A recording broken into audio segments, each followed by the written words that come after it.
Oh my lord, you shouldn't shout like that. You don't want the whole palace to know about your taste, do you?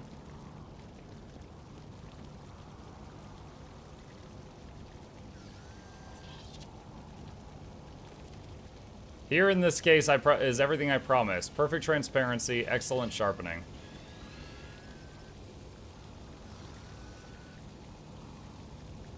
I hope I don't have to check them on the spectrograph.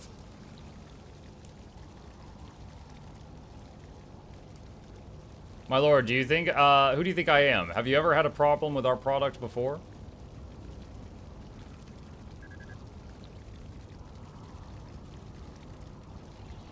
I suppose. We're done here, guards. Follow me.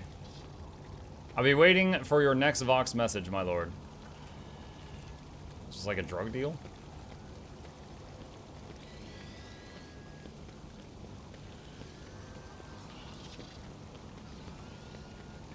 In this tapestry of a world, I am the rogue thread. Hold on, where is the bench? Hold on, I'm scrolling up a lot. We saw him sitting on a bench some distance away from the palace entrance. That's what she said. And then I lost track of her. Curiosity sings in my veins.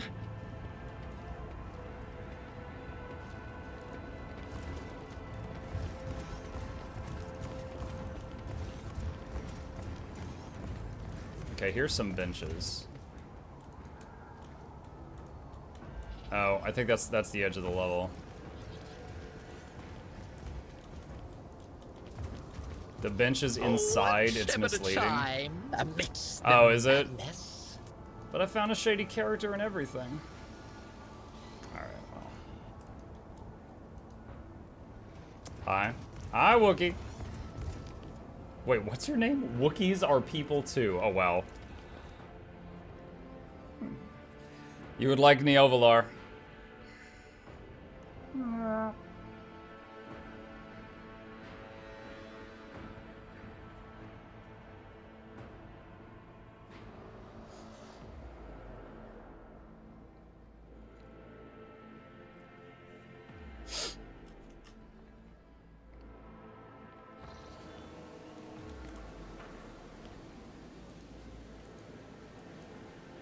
Yeah, I know. Alright, well, there's the palace entrance, so a bench some distance away. Could it be any of these? Doesn't look like it. This is my room. There better not be anybody in here.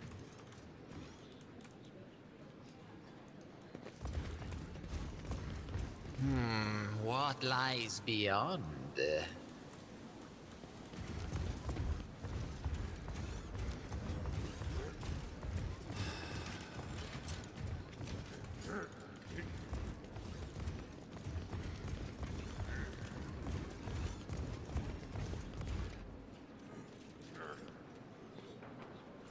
My lady, please calm down. Did you see what happened here? It was terrible. They seemed to be ordinary low-ranking aristocrats, what with their tasteless, gaudy clothes, and then they pulled out weapons. Goodness gracious, pass me the wine. I do not remember anything else. Throne have mercy, I am quite overcome. I need to sit down.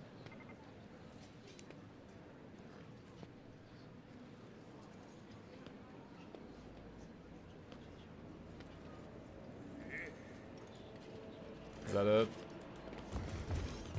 Patience? My nerves are frayed. And there's the Orsarians. Lady Clementia, she won't let us be killed. All these charges, we cannot possibly be any evidence to corroborate them. We're not involved in any plot. Every Orsarian dedicated their life to serving Von Valancius. They will see. Oh, is this the bench? Oh my god. Oh, yes. Jeez, wow, I went all over the place. We'll see. I've read about this. I recognize this bouquet. House Sarbak usually serves this wine. Sarbak. Okay, back to Sarbak. In this tapestry of a world, I am the rogue thread.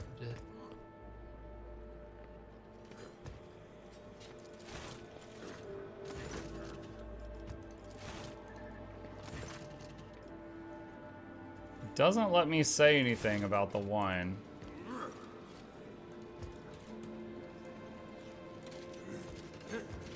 I wonder if I need to start sings the in my ending bit. Let me veins. talk to her again.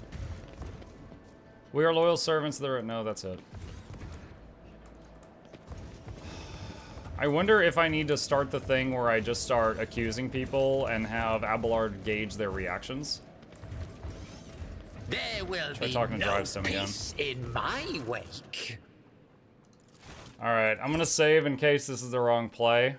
I hate that you have to not only prove one person's innocence, but also prove someone else's guilt in the same trial. Alright, summon everyone. Alright, let's take a look at what the options are.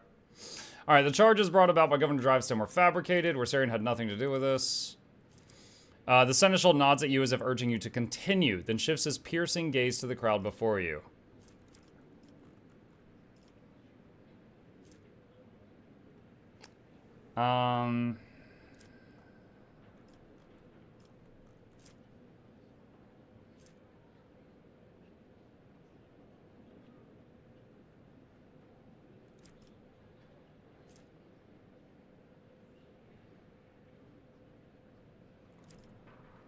Reading the options, just a second.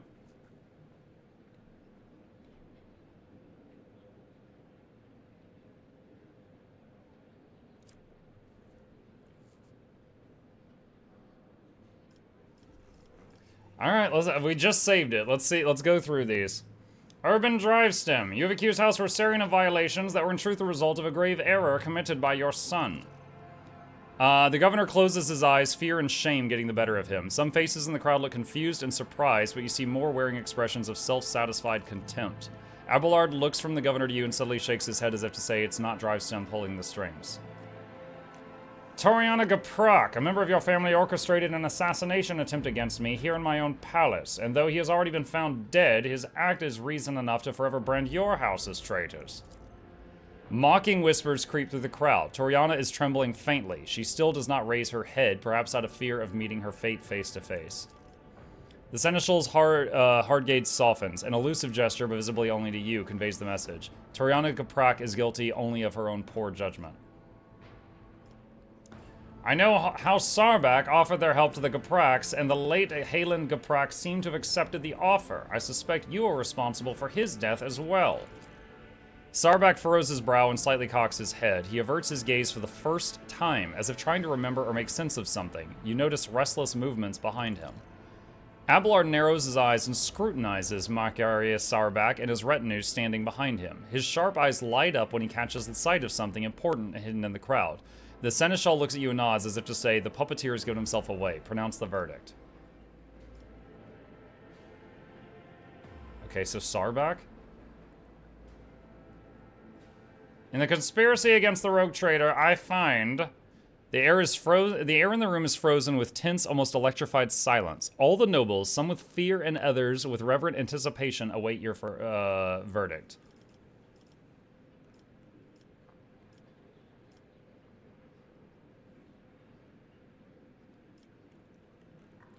House Sarbak guilty. Seneschal, you may take it from here. Abelard steps forward and stares intently at House Sarbak's patriarch. I'm like, what's going on? Macarius, I must admit I always admired your bluntness, but just as I once had to say goodbye to a promotion because of my dislike for intrigue, you and your family might soon say goodbye to your heads. Tell me now, in your blunt fashion, are you loyal to House von Valancius? Sarbak narrows his eyes, grimacing. I am loyal, Warsarian. Abelard studies Sarbak, then suddenly nods. You are not lying, but someone else is. Someone who is poised to destroy both you and your family for her own gain. Macarius does not have time to respond. Regina, who is standing beside him, raises her arm as if to slap the elderly Seneschal. Abelard deftly catches her wrist, stopping her hand right in front of his face. Her dainty hand is adorned with a massive augmetic ring topped with a thin spike dripping with venom. Dude, look how far away they're standing from each other. How long is this arm? She's like freaking Stretch Armstrong.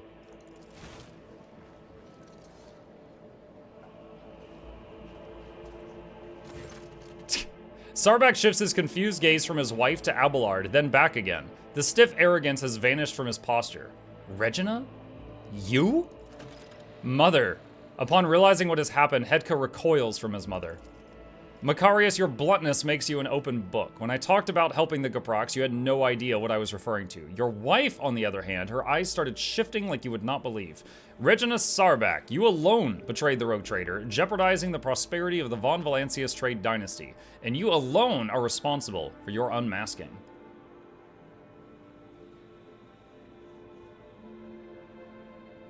Regina, why would you do this? Like the spike on her ring, Regina's words are dripping with poison and rage. Because Dargonis is serving an imposter. The true heir of the Protectorate bears a different name. When Kunrad appeared on Dargonis, he paid me a visit and opened my eyes to the truth of the situation. Theodora was killed by the one whom had so unwarily taken under her wing. Macarius is too narrow-minded to even consider opposing the rogue trader, even an illegitimate one. So I had to wait for the right moment, and then the disappearance of the Lord Captain could not have come at a better time. It was quite simple to trigger a chain of events on Dargonis so that the people remember Master Voigtvir's past service. It seems that many of your subjects do not actually consider you a worthy successor.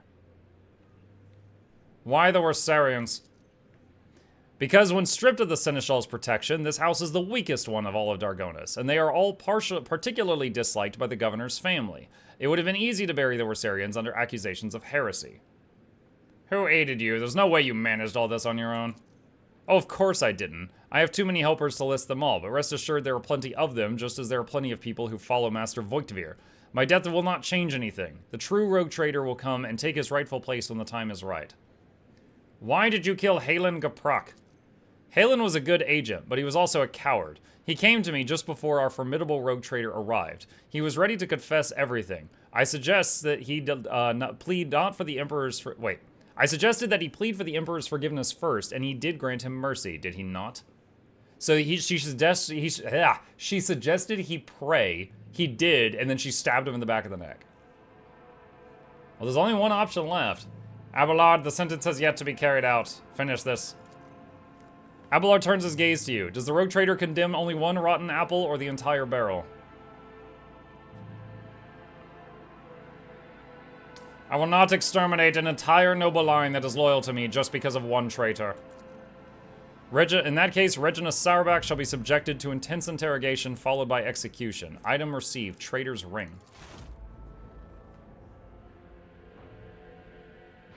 Rob says, hi, Muck, got my Soto Sky Scale following your guide. Thank you. You're welcome, Rob. That's awesome. Glad it worked out for you.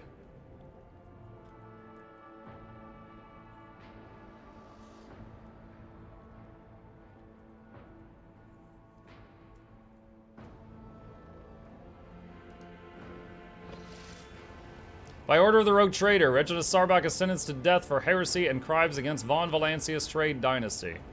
Wait, what am I looking at? What is going on? There was something weird. Oh my jeez, what is happening? Dude, the crowd had like loincloths that were just flapping all over the place. Also, I think this lady's supposed to be on the table getting tortured, but she's like on the ground and he's just standing on her. Ultimate torture. Heavy guy stands on you.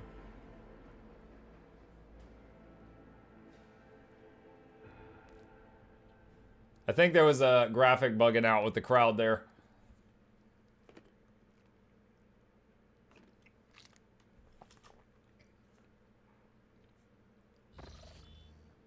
When the nobles disperse, sated by the bloody performance, Abelard approaches you, his steps firm. Lord Captain, you have my thanks. A rogue trader should not waste time on the matters that his servants and trustees can resolve, but in this case your intervention was necessary. Not just for the sake of my family, but for your trade dynasty as well. Regina Sarbach. Evidently Kunrad's accomplices continue to plot against your protectorate. I fear we have not heard the last of such scoundrels. Thanks to you, Lord Captain, House Rossarian is saved, although it came close to being wiped out as a result of scheming without and imprudence within. Abelard pauses for a moment, staring off into the distance. Sometimes I think about how much I could teach them. I could ensure that they survive in the future without me. What are you going to do now? What are you drinking? Water. Yeah, vodka? Yeah, I got my big gulp of vodka. I need time to reflect upon what happened and the role I played in it. I think I'll be ready to resume this conversation later back on board the ship. He bows to you deferentially and turns away lost in thought.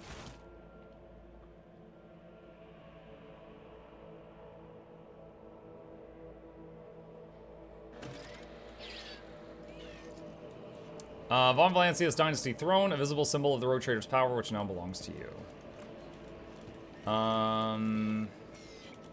Pascal. My appearance has caused a slight disturbance in the ranks of the servants of the Omnisci assigned to the palace. Analysis of the performance of rituals and maintenance litanies has produced a satisfactory result. I think it's kind of cool that the tech priests, when they see each other, they start dancing. Not what I was going to say. They all start like beeping in binary, and they immediately realize like who is like, you know, most in charge, and then the lesser rank one bows. My compliments to your taste in art. The collection here is extensive and most interesting. I just stole from myself. Where's Clementia? There she is. Your lordship. She looks away from her data slate. I hope your stay on Dargonis will be beneficial to your physical and mental state. I understand that the heir to a protectorate must have... Oh, she's acting like we didn't just save her life.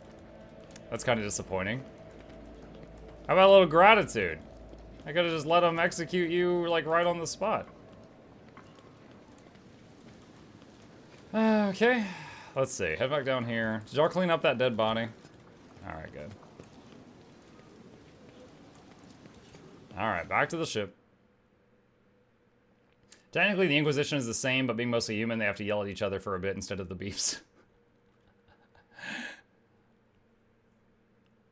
But yeah, it's like Pascal walks to the palace, and they beep at each other, and they're like, oh shoot, he should be in charge. Alright, sir, here's our work if you want to review it. And he's like, satisfactory. Yes. But they just do it really, really fast, because of the binary. The binaric hymns. Oh, the Space Marine guy is here. First time we've had him on Dargonis. Let's see what he says. I do a few things. Who you sentenced to death? We found the real person. It was the wife of the Sourbacks. A good Void Drekar and a respectful crew, but you cannot compare it to a wolf ship.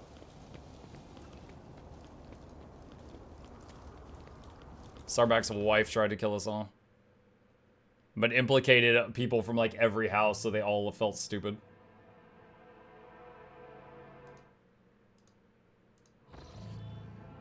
Alright. Jay.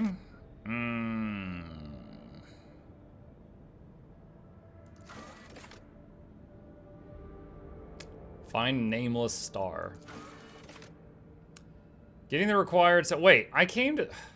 Return to the Palace of the Adeptus Administratum, Dargonis. Getting the required seals turned out to be quite a task due to the distance and lack of coordination between different Adeptus Administratum branches. Now the Rogue Trader needs to return to Dargonis and certify the document with the Master of Seals. Who is this? Wait. Jay Haydari. Wait, Jay's not even in my team. She never joined me. This is bugged. I never had Jay join my team. There's someone at the front door. My wife is talking to somebody. I was just keeping an ear out.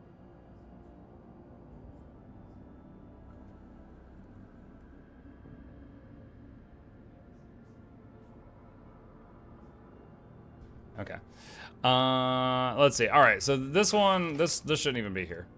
Let's see. The incident. Time to discuss the findings and discoveries of the very entity that asked the Rogue Trader in the first place on the Void Ship Bridge.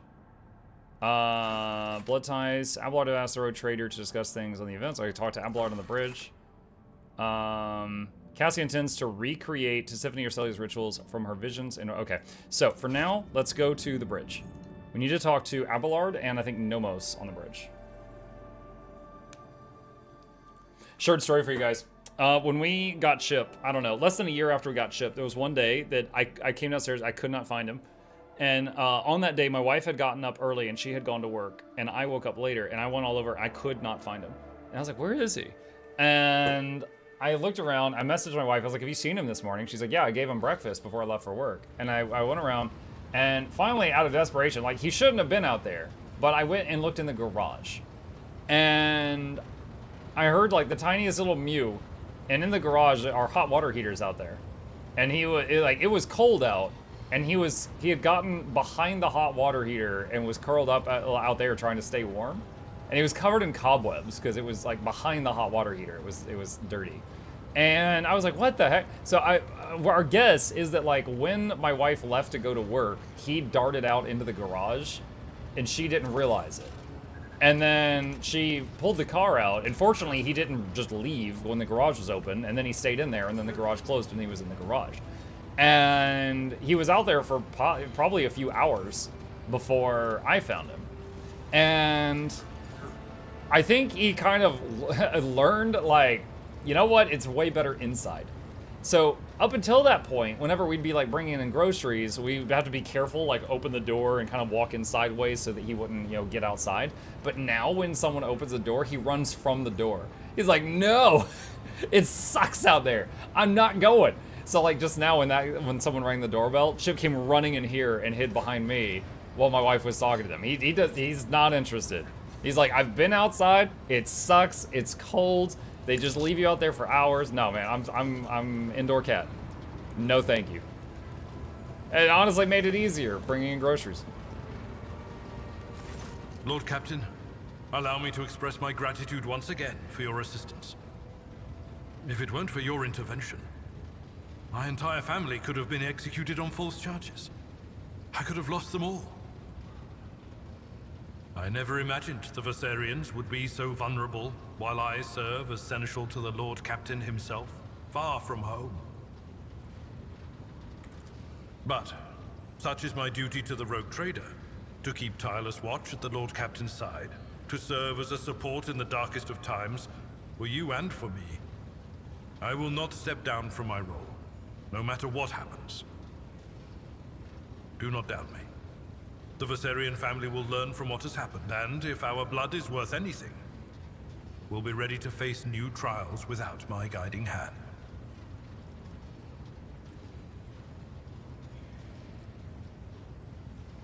I need you here, Seneschal Viserion. Your steady shoulder is all I have to lean on without fear of treason. Also, you're my tank. Thank you for your high trust in me, Lord Captain. I will continue to live up to it. Well then, Lord Captain. It is time I return to my duties.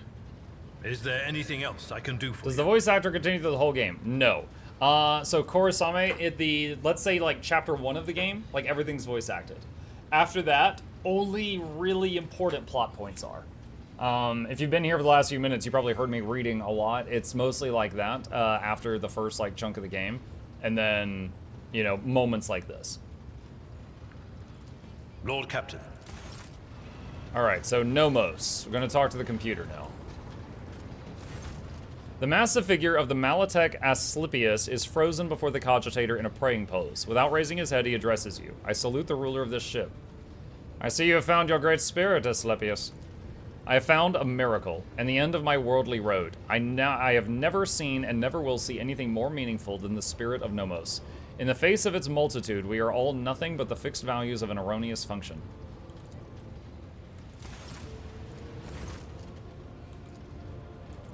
Can I talk to him here? The unblinking gaze of the servitor gargoyle is fixed on you. Nomos are here. What do you want to talk about?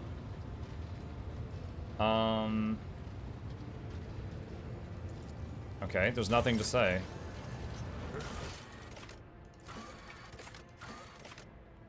Time to discuss the findings and discoveries with the very entity that asked the rogue trader for help in the first place.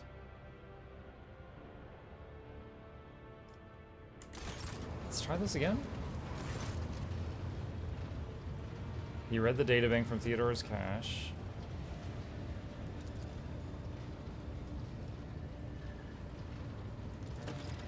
Oh, okay, hold on. Let's scroll up. All right.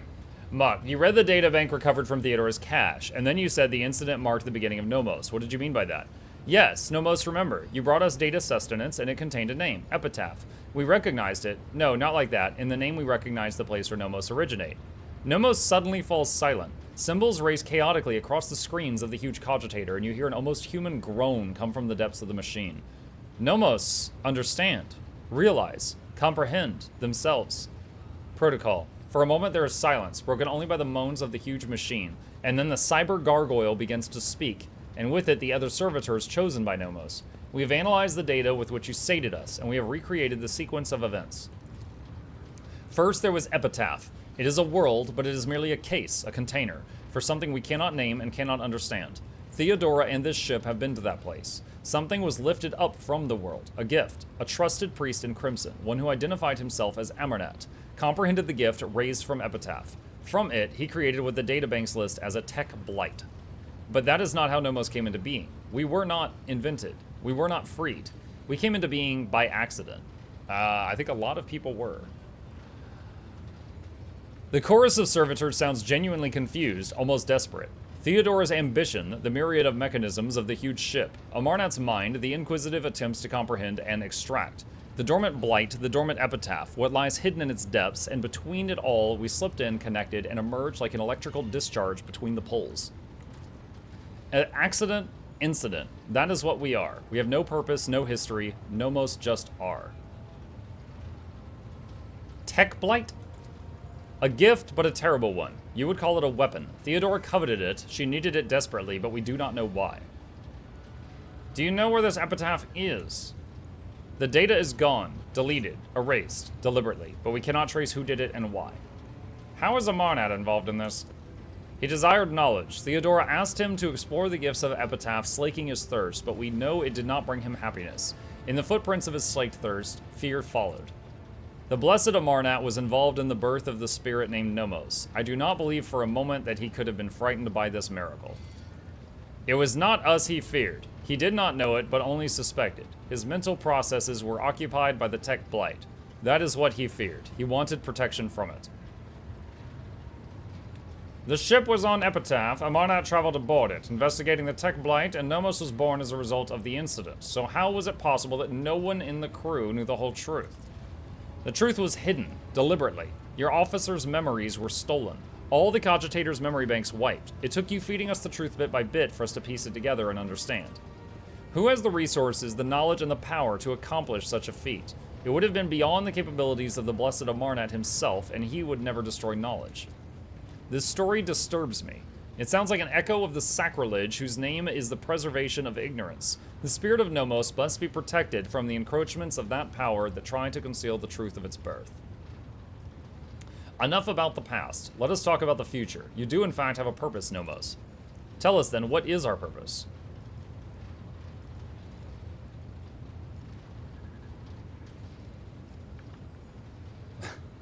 To serve the light and truth and greatness that is the Imperium. To serve the light, to serve the Imperium. The chorus of servitors dutifully repeat your words, but seemingly without understanding them. Nomos is preoccupied. The huge cogitator continues to sing its creaking song, running unknown calculations. Blessed be this spirit. A great path and great future lie before it, and we must assist it on its way. Okay.